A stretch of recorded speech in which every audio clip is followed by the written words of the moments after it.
Welcome to the IT Smart Guy podcast, a technology podcast aimed at the modern business owner. And here's your host, Tony Edwards.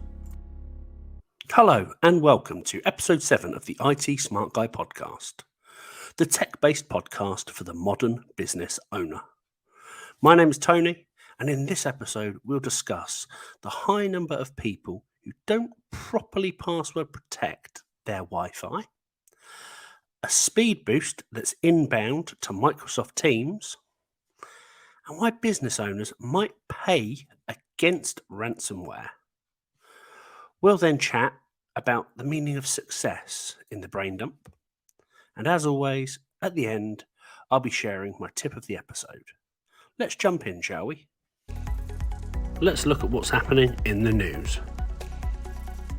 So, in the news this time round, we're going to talk about password protection on our Wi-Fi, how Microsoft Teams is getting a speed boost, and we will also look into why business owners would pay a ransom to get back to work after a cyber attack. Now, we'll start with the Wi-Fi, and it's believed that the vast majority of users at home don't have password protection on their Wi-Fi, and this could be leaving them open to potential cyber attacks. Now, this has all come from a research report by PCmatic, and they found that 89% of people don't have a password set up on their router, while a further 7% weren't sure if they were password protected or not. Now, what I find quite interesting is that 9% of users that do have passwords on their Wi-Fi have admitted to never change it, or that they wouldn't know how to change it. But what's probably the most scariest statistic out of this research is that only 37% of respondents haven't changed their passwords since setting the router up and replacing it with replacing the factory defaults. Having an unsecured router is like leaving your front door open. A scammer, hacker, or threat actor could not only use it to get access to all of your data and slow your network down, but they could also use any known vulnerabilities within your router or in the devices connected to your router to access sensitive data, or even steal it for future cyber attacks or identity theft. So what can you do to prevent this from happening? First thing is to make sure you know how to sign in to the admin area of your router so you can manage it. Now, this will be different for every brand of router. And if it's a router that's come from your telco provider, so BT, Sky, or someone like that, you'll be looking at typing in the generic IP address for that network connection. So for BT, this is 192.168.1.254. From this admin portal, you can then change the name of your network, so it's no longer the generic name that's provided by the broadband company. So BT Hub 613943 or something like that. You can make it personal to you, your house, or your company. And from here, you can also not only change the password, so for people to gain access to the internet, but you should also change the admin password that lets you get access to that admin portal. Now, I would strongly recommend doing this and resetting both the Wi-Fi password and the admin password portal and storing them within a password manager so you know where they are. If you don't want to give passwords out for your Wi-Fi, there are also some other options. You may be able to set up a guest network, which anybody can potentially join through the use of, say, a QR code or having no password on that Wi-Fi, which I wouldn't recommend. The good thing with the QR code is you don't actually have to remember the Wi-Fi passwords. Literally, with their smartphone, they can scan it and they get access to your network. Just remember, from a business perspective, if you're doing this, make sure the Wi-Fi the guests have access to is completely separate from your corporate network. Likewise, if you have remote or hybrid workers, you want to make sure that your team's home Wi-Fi is as secure as possible. This isn't just your staff's issue, but yours as the business owner as well. You also want to regularly update the firmware on these routers, because these updates not only protect the devices from dangerous vulnerabilities, but also provide the latest security patches as well.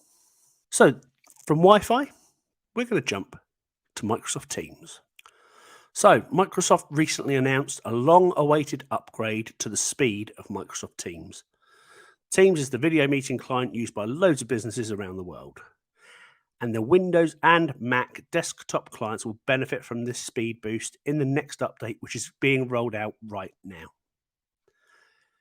People who have used Microsoft Teams now or in the past will know just how slow the conferencing app can be. Between its slow loading times and sluggish connections, Teams has lost some favor within the business world. And it looks like Microsoft has finally acknowledged the problem and is taking action. Now, according to the company, the new boost has come about because of an upgrade to the framework. And this upgrade was done earlier this month. I'm recording this in November 22. The new upgraded framework provides a bunch of benefits, including faster HTML rendering, as well as running JavaScript and other essential parts in a more efficient way. Microsoft are also now raving about the fact that the speed improvements will benefit at least 95% of their users, even those with low-end devices or poor network conditions. The specifics of the upgrade go beyond just loading times. Switching between chats, channels, and activity feeds is now around 32 to 39% better than it was 2 years ago in the height of the pandemic. These new speed improvements appear to be just as good when joining a meeting. The time to join metric has been improved by up to 21%, and responsiveness during meetings has also improved. So it now seems that the latency of raising your hand has improved by 16% as well. It really doesn't get much better than this, guys. But this isn't good news for everyone, because the Linux desktop client is due to be retired in early December. So if you're a Linux user, the desktop client is going, and you'll be forced to transition to a web app or a new progressive web app that they've built in order to keep the app on Linux devices. Microsoft insists that this new web app will offer the best of the web with key functionalities of the client, including zero install, custom backgrounds, blur, reactions, raising hands, and a large gallery. And it will also feature system notifications for chat and channel with controls. The new app will become generally available over the next few weeks, and as we get closer to that festive period and system admins are being advised to get the word out, Microsoft will issue a special post to all affected customers, giving instructions on how to deploy and install Teams on Edge and Chrome web browsers as the changeover time draws closer. Our final piece of news today. This comes from another report, this time by Rubric Zero Labs, who surveyed more than 1,600 professionals, including CISOs, CIOs, and directors, and they found that 3/4 of them, 76%, would be likely to consider paying a ransom in the case of a cyber attack. Yes, I can hear you. I can hear you asking, why? Now, the indication from this report is a lack of confidence. Business leaders would opt to continue fueling this criminal industry despite repeated warnings from law enforcement agencies and cybersecurity firms. Overall, 92% of the respondents say they are concerned they won't be able to maintain business continuity in the aftermath of a cyber attack. And a third believe that their board has little to no confidence in their firm's ability to recover business critical data and applications after such an incident. Still, the number of attacks and their destructive power continue to grow. Almost every leader surveyed said their firm suffered a cyber attack in the past 12 months. On average, experiencing as many as 47 attacks in the previous 12 months, and only 5% were able to return to normal operations within an hour of discovery. What's more, 11% said that they did not address previously discovered and or abused vulnerabilities properly. Now, the effects of a successful cyber attack reach far beyond the financials for a company. It's damaging to our brand, and it will have effects on those that are involved, those individuals that are involved equally. Almost 96% of the respondents experienced significant emotional and psychological consequences after the cyber attack, with some worrying about the security of their job, while others being more concerned about losing their colleagues' trust. And a third reported changes in leadership roles as a direct consequence of the attack. Now, ransomware attacks have been one of the most dangerous and most popular types of cybercrime in the last few years. Cybercriminals typically infiltrate a target network, steal as much sensitive data as possible, then encrypt all of the files, preventing users from accessing them. After that, they demand payment, typically in cryptocurrency, in exchange for the decryption key and under threat of leaking the stolen data online. Now, ransom demands vary, but they've been seen to go into 7 figures depending on the victim. And without a proactive and reliable approach to defend against modern cyber threats and to strengthen confidence in a company's ability to resolve these cyber events, these impacts, both human and organizational, will continue to worsen and feed each other. This means we need to work on developing strategies to reduce the impact a cyber attack will have. And once these strategies have been written out and planned, they need to be tested regularly. Otherwise, if you don't and you fall foul of a cyber attack, go to any strategy and it doesn't work, you might as well have not bothered writing a plan in the first place. So, get strategizing with your teams to ensure you are as secure as possible and that all of your contingencies worked and that they're tested on a regular basis. Monthly would be ideal, but perhaps not realistic. So as a bare minimum, I would suggest every other month. So that's it for the news. Let's move on to the brain dump. It's time for the brain dump. So this time on the brain dump, I want to talk about success. Now, before we start delving into this, I want to make one thing clear. Success means different things to different people. For some, it's about working hard, playing hard, and making tons of cash. For others, it's not about the money, it's about the journey. And then for other people, it might be a mix, finding the right balance between work, family, social, and more. Now, the reason I'm choosing to talk about success for this episode is off of the back of a Telegraph article I read recently, which featured Stephen Bartlett from Dragon's Den and the Diary of a CEO podcast.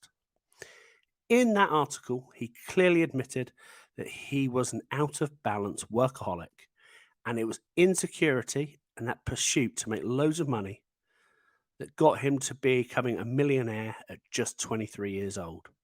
Now, don't get me wrong, being a millionaire at 23 years old is a huge achievement, and it's not something to be sniffed at all. But money will not buy you happiness, regardless of what anybody says. Even Stephen himself will agree with me. Now, during my working life, I've had many different jobs, and in each one, there have been times of success, promotions, pay rises, working my way up the ladder. But likewise, in each one, there have been times of depression, when you fall out of love with that job, when you do something wrong that you know better, and you get in trouble for it, because let's face it, we're all human.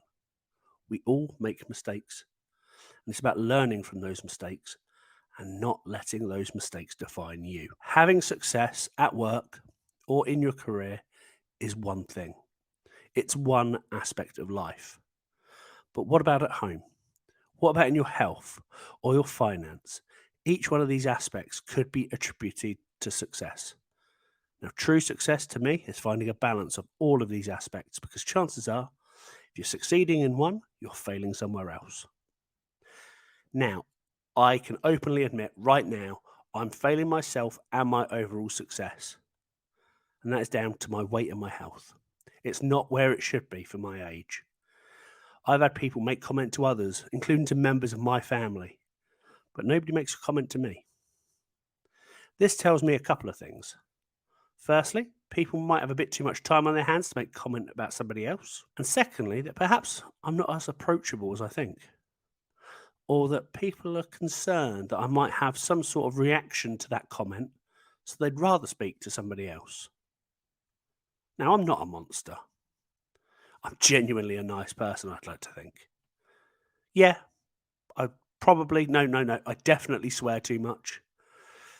But I would have a lot more respect for people if they came to me rather than speaking to somebody else about me behind my back. Now, I know I wear glasses. I'm not blind. I know I'm a fatty. I know I'm overweight. And I have a plan on how to reduce that weight. But it's comments made behind people's backs that hinder progress. If you follow me on LinkedIn, you may have recently seen a post from me around Anti-Bullying Week and a bit about some of the stuff I went through as a child. Someone who's been bullied a lot in his life because I was always too small or too scared to stand up for myself. I found solace in food, but I also found solace in not eating, sometimes for days. And that combination of gorging and essentially starving myself hasn't helped my situation, and I do know this. But unfortunately, it is like an addiction. As soon as something goes wrong, the cycle starts again. Recovering gamblers hit the casino or the betting shop. Alcoholics reach for that bottle of vodka, whereas I will either not eat or will eat lots. And more often, I don't eat until the end of the day, and then I will eat. Not constantly, but I'll have dinner, then a mid-evening snack, or something else, and something else. But because I've deprived my body of the food for the biggest part of the day, my body has been burning off muscle stores as opposed to fat stores. And this is probably the first time I've ever truly admitted this to anyone, even myself. I know I'm doing wrong. And before the pandemic, I'd lost over 25 kilos. I was happier. I was more confident. And if I hadn't have done that, I wouldn't be where I am now. However, COVID screwed me up. Do you know what? That's a barefaced lie. I let COVID screw me up. I couldn't work out at home. I just could not do it. Now, I did some of the Joe Wick stuff with my son for PE in the mornings on YouTube, and I went for walks occasionally, but it wasn't enough. I sat at home for months, and I knew what I wanted to do in the next stage of my career. And to do that, I felt I had to sacrifice something. And to a degree, it was not necessarily my health, but my weight. Now, mentally, I like to think I'm stronger now than I have ever been before. I wanted to work for myself, and I made that happen. Yeah, it's taken a long time, but the journey has been unbelievable. The lessons I've learned have been amazing. The people I've met and become friends or colleagues with are people potentially I might never have met if I hadn't have taken that leap. But taking that leap has meant that I've spent even more time sat on my arse than I should have done. And that 25 plus kilos has come back on. Like I said, I'm not blind. I've gone from a 36 to 38 inch waist back up to where I was before. And I'm not happy about it. But it was the choice I made at the time. And at the time, that decision was probably the right decision. So going back to success, my IT business is moving forward every week. When you run your own business, you've never got any money. So money is where it should be. I've got a great family life. I get to take my son to school every day. Not many dads can say that, though the number does appear to be growing, at least in my local area. I get to see my wife every evening and now every weekend because she doesn't work at the weekends anymore. And it's not just sitting in front of the telly. She's not that sort of person. At weekends, we're out most of the time living life. So out of those 4 pillars of success, I'm pretty happy with 3. It's health letting me down. Why is it letting me down? The answer's simple. Me. I can't blame anybody else. I can't play the blame game. I made the decision to sacrifice my weight or my health on a business idea that might not have worked.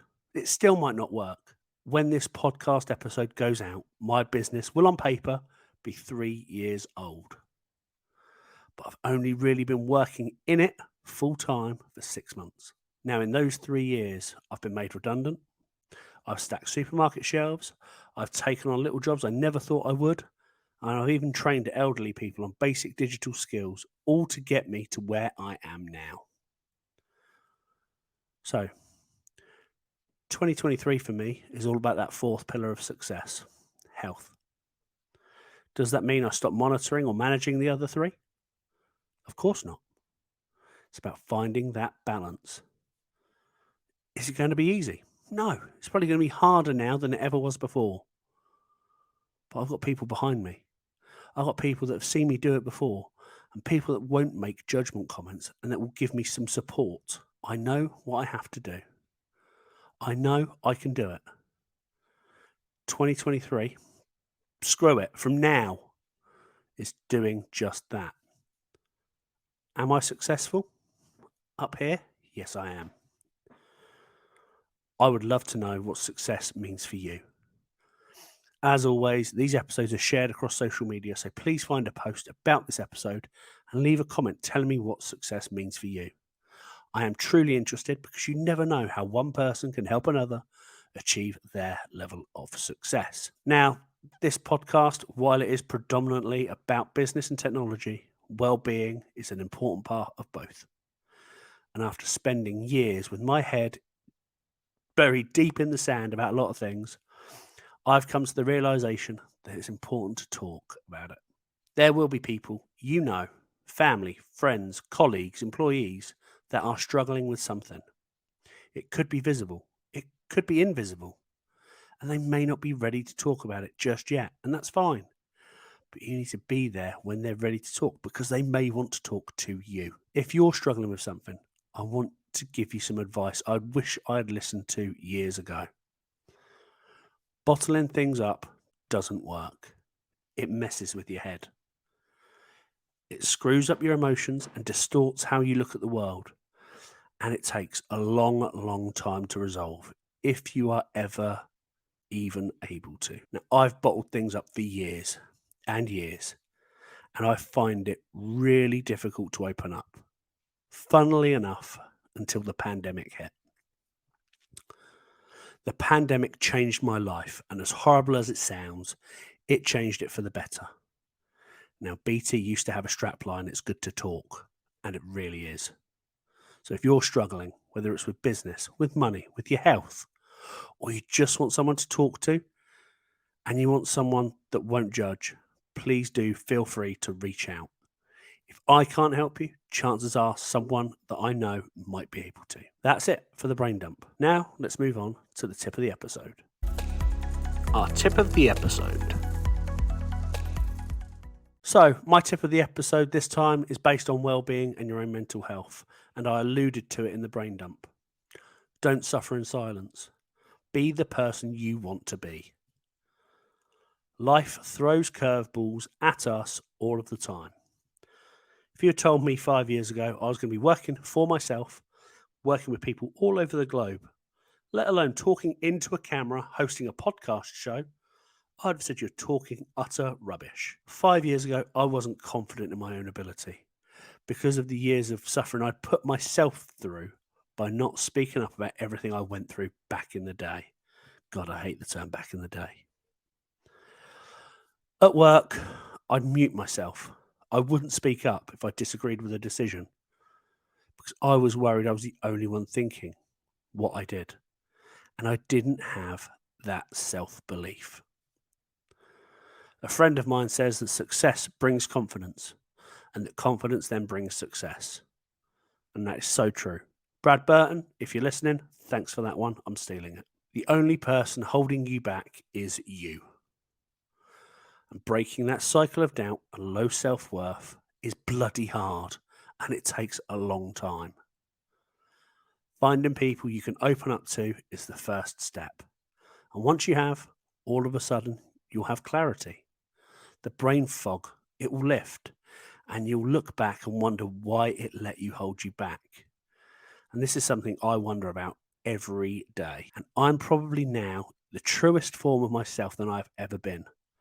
And that has come from talking to people, letting that brain fog lift, building my self-belief, increasing my self-confidence, all of which has led to an acceptable form of success for me.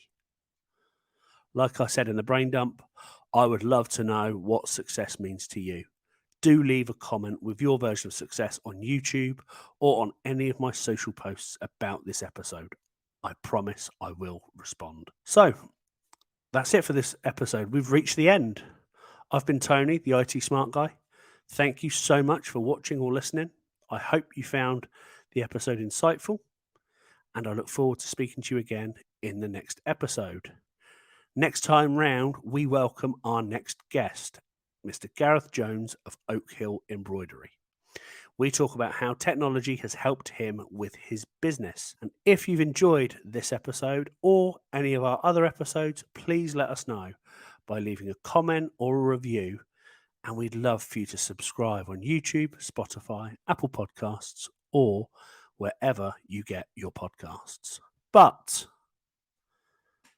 before we go, I just want to give a little shout out to a future guest, Mr. Keith Blakemore-Noble.